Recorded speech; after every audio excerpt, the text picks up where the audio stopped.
여러분 안녕하십니까? 여수 MBC 뉴스데스크입니다. 연말을 맞아 지자체들이 고향사랑 기부금 모금에 주력하고 있습니다. 12월 한 달 동안 연간 기부액의 절반가량이 몰리기 때문인데요. 문영철 기자입니다. 고향사랑 기부제가 처음 시행됐던 지난해 4억 원을 모금한 순천시. 올해 1월부터 11월까지 모금액은 3억 원으로 지난해 같은 기간보다 40% 정도 늘었습니다. 고향사랑 기부제에 대한 인지도가 이전보다 높아졌고 특히 지난 8월부터는 방문이나 문자 메시지를 통한 홍보가 허용되는 등 규제가 완화됐기 때문입니다.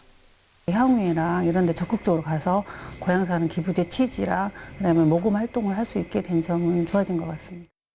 지자체들은 특히 12월에 큰 기대를 걸고 있습니다. 연말정산 소득공제 혜택을 받기 위해 직장인들의 참여가 급증할 것으로 예상되기 때문입니다. 실제로 지난해 총 모금액의 50% 정도가 12월 한 달 동안에 몰렸습니다. 연말 특수를 잡기 위해 잇따라 이벤트를 시작한 지자체들은 향후회, 동창회 모임 등을 겨냥한 집중 홍보 활동도 계획하고 있습니다. 지자체 전체 살림 규모에서 고향사랑 기부금이 차지하는 비중은 크지 않지만 복지, 문화 등 다양한 분야에 자유롭게 기금을 사용할 수 있고 지방세 감소와 정부의 긴축 재정으로 한푼이 아쉬운 상황이라 기부금 확보에 더욱 열을 올리고 있습니다. 다양한 지역경제 활성화 프로젝트를 추진할 수 있습니다. 남은 기간 홍보활동을 집중 전개해서 도와 시군의 목표인 200억 목표 달성에 최선을 다해. 한편 행정안전부는 시중은행 어플리케이션 등 민간 플랫폼에서도 고향사랑 기부제에 참여할 수 있도록 이달부터 서비스를 확대할 계획입니다. MBC 뉴스 문형철입니다. 여수시가 미래의 경제, 사회, 환경 문제를 해결하기 위해 앞으로 2045년까지 추진할 지속가능발전 17대 전략을 설정했습니다. 여수시와 지속가능발전위원회는 이 같은 17대 전략을 실현할 5개년 실천 계획도 함께 수립했는데요. 최우식 기자가 보도합니다. 유엔은 2015년 빈곤 종식에서 전 세계 파트너십에 이르는 17대 지속가능 발전 목표를 채택했습니다. 이를 토대로 정부는 국가 차원에서 경제, 사회, 환경 문제를 통합적으로 해결하기 위해 사회 안전망 강화에서 국가 간 협력까지 다시 17개의 KSDGs를 제시했습니다.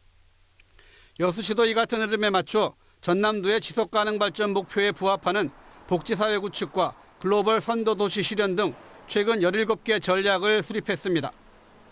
여수시와 지난해 출범한 여수시 지속가능발전위원회는 9개월 동안 8천만 원의 용역비를 들여 2044년까지 추진할 기본 계획과 2029년까지 실천할 추진 계획을 수립했습니다.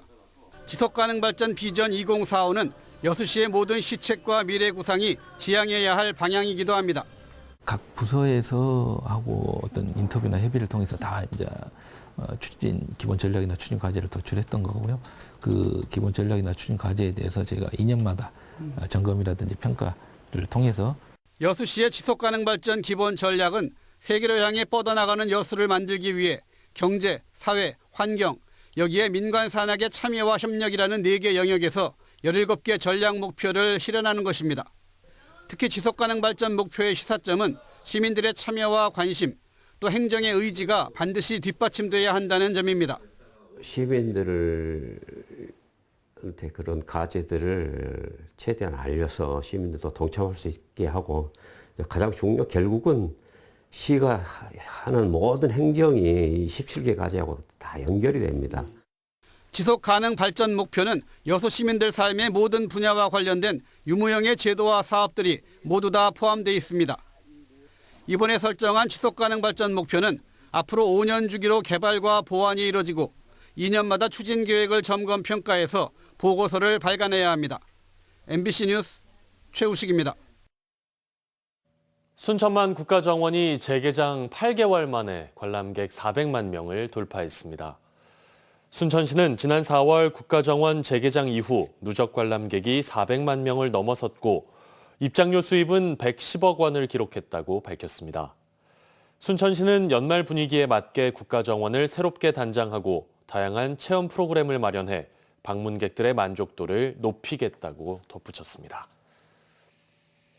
순천만에서 희귀철새인 흰기러기가 처음으로 관찰됐습니다. 순천시는 어제 오전 순천만 희망농업단지에서 흰기러기 한 마리가 관찰됐다고 밝혔습니다. 흰기러기는 국제자연보전연맹이 지정한 멸종위기종으로 주로 북아메리카 지역에서 월동하고 국내에서는 잘 관찰되지 않는 조류입니다. 윤동주의 유고가 보존됐던 광양 정병욱 가옥 주변이 시와 문학이 있는 문화공간으로 새롭게 조성됩니다. 섬진강권 인문학 관광의 핵심 콘텐츠가 될 것으로 기대됩니다. 김주희 기자입니다. 하늘과 바람과 별과 시. 민족시인 윤동주의 유고집이 발견된 광양시 진월면 망덕리 정병욱 가옥입니다. 이 일대 8천여 제곱미터 면적이 시와 문학이 있는 문화공간으로 새롭게 조성됩니다. 정병욱 가옥을 중심으로 일대의 문학관과 정원이 조성되는 겁니다. 문학관 내 대표 상설 전시관이 될 윤동주관은 윤동주 시인의 작품 세계가 텍스트뿐 아니라 미디어 아트를 활용해 구현됩니다. 윤동주관은 윤동주 선생님의 시를 좀 다양한 미디어로 접할 수 있고 느낄 수 있는 공간을 계획하고 있습니다. 미디어 아트라든지 터치 스크린이라든지 이런 것들을 구상을 하고 있습니다. 이와 함께 정병욱관은 판소리의 연구 대중화, 국문학 문헌, 역사 연구 등 정병욱 선생의 업적을 기리기 위한 공간 음향 전시 시스템과 융합한 형태로 구성됩니다. 이 밖에도 윤동주의 시, 흰 그림자를 테마로 한 시정원과 함께 야외 공연장 등도 함께 조성됩니다. 광양시는 토지 보상, 건축 설계, 공모 등 절차를 거쳐 2027년 말쯤 완공 운영에 들어갈 수 있을 것으로 전망하고 있습니다. 기본 구상인 단계이고요. 앞으로 건축 기획이나 건축 설계 공모 등 이제 저희 행정 절차를 거쳐서 구체화해 나갈 계획이고, 이것이 추진이 됐을 때 2026년부터 2027년까지 건립을 계획하고 있습니다. 하지만 윤동주 시인과 정병욱 교수의 후손들이 광양시와 문학관 건립의 방향성을 두고 이견을 보이는 등 앞으로 풀어나가야 할 과제들도 없지는 않습니다. 윤동주 유고 보존 정병욱 가옥 주변 정비 사업은 배알도 수변공원, 공중체험 하강시설 등과 함께 섬진강권 인문학 관광 루트의 핵심 콘텐츠로 큰 역할을 할 수 있을 것으로 전망됩니다. MBC 뉴스 김주입니다. 전남 학생들의 무상급식 예산을 두고 전남도와 전남교육청의 갈등이 해마다 계속되고 있는데요. 전남도의회 예결위 심의 당일까지 내년 분담 비율을 두고 평행선을 달리던 두 기관이 가까스로 합의했습니다. 안준호 기자가 취재했습니다. 내년도 전남도의 예산안 심의가 시작되기 직전 전남도와 전남교육청의 두 단체장과 집행부들이 한자리에 모였습니다. 내년도 전남 학생들의 무상급식 식품비의 예산 분담률을 두고 합의점을 찾기 위해서입니다. 무상급식비 기존 합의안인 전남도 30%, 전남도교육청 70%에서 전남도는 35대 65, 전남교육청은 40대 60의 협상안을 들고 나왔습니다. 하지만 결국 예결위 심의 시작까지도 합의점을 찾기엔 무리였습니다. 무상급식 분담률 협상을 둔 양기관의 갈등에 예산결산특별위원회는 개회 5분여 만에 무기한 정회에 들어갔습니다. 도민 전체에게 미쳐지는 영향이 매우 크다 할 수 있겠습니다. 이에 따라서 양 기관은 뼈를 깎는 심정으로 합의안을 도출해야 할 것으로. 정회 기간 마라톤 회의에 돌입한 두 기관. 결국 전남도와 시군이 40%, 교육청이 60%의 무상급식비를 분담하는 데 합의했습니다. 원만한 협의가 안 돼서 예산 심의에 차질을 빚게 된 점에 대해서 집행부 부지사로서 깊은 유감과 사죄의 말씀드리겠습니다. 무상급식 비용을 절반씩 분담했던 올해에 비해 내년에는 269억 원을 더 부담해야 했던 전남교육청의 추가 부담액은 145억 원으로 줄었습니다. 네, 결국은 오늘 그 합의안을 도출해야 되는 마지노선이었기 때문에 우리가 60대 40으로 분담 비율을 정한 것에 대해서는 양 기관이 합의를 했습니다. 두 기관이 추후 무상급식 지속 가능성을 위한 TF를 공동 운영하기로 협의한 가운데 전남 학생들의 먹거리를 두고 해마다 되풀이되는 행정기관들의 갈등이 제도적 안정을 찾을 수 있을지 관심입니다. MBC 뉴스 안준호입니다. 여수시의회 김영규 의원이 2024 자랑스러운 한국인 인물대상 시상식에서 광역지자체 의정발전공원 대상을 받았습니다. 올해로 12회째를 맞는 자랑스러운 한국인 인물대상은 각 분야에서 국가와 사회 발전에 이바지한 인물에게 시상하고 있으며 김영규 전 의장은 육선 의원으로 주민복지와 도시성장에 기여한 의정활동이 높게 평가됐습니다. 김 의원은 수상 소감에서 앞으로도 여수의 지속 가능한 발전과 시민의 행복 증진을 위해 최선을 다하겠다고 밝혔습니다.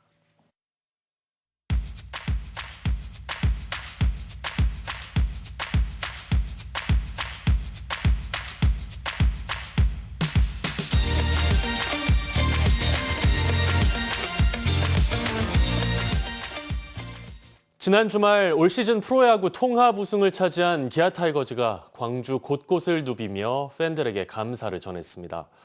이날도 최고의 별 김도영 선수에게 이목이 집중됐습니다. 주현정 기자입니다. 2층 버스를 타고 금남로를 누빈 기아 타이거즈 선수단. 한국 시리즈 12번째 우승의 원동력이 된 팬들과 승리의 기쁨을 만끽했습니다. 올 시즌 최고의 활약을 보여준 김도영은 팬들의 도영아 니 땜시 살아야에 유쾌하게 화답했습니다. 김도영은 팬들 땜시 살아야 해. 역대 최연소, 최소 경기 38홈런 40도루에 109타점, 143득점이라는 대기록을 폭발시킨 김도영. 카퍼레이드 전 광주 MBC와 가진 인터뷰에서 김도영은 정규 시즌 우승 확정의 순간을 가장 잊을 수 없는 순간으로 꼽았습니다. 제가 살면서 우승을 처음 해봐가지고 우승한 그 순간에 되게 기억에 남고 정규 시즌 한국 시리즈 우승했을 때도 되게 좋았지만 정규 시즌 우승했을 때 그 기분이 되게 좋았던 걸로 기억이 나요. 김도영은 올 시즌 성적에 만족하지 않았습니다. 수비 성장과 40홈런 40도루, 무엇보다 내년에도 부상 없이 풀타임을 소화하는 것을 목표로 김도영만의 야구라는 새로운 기록에 도전합니다. 게임 나가면 어떻게 해야지?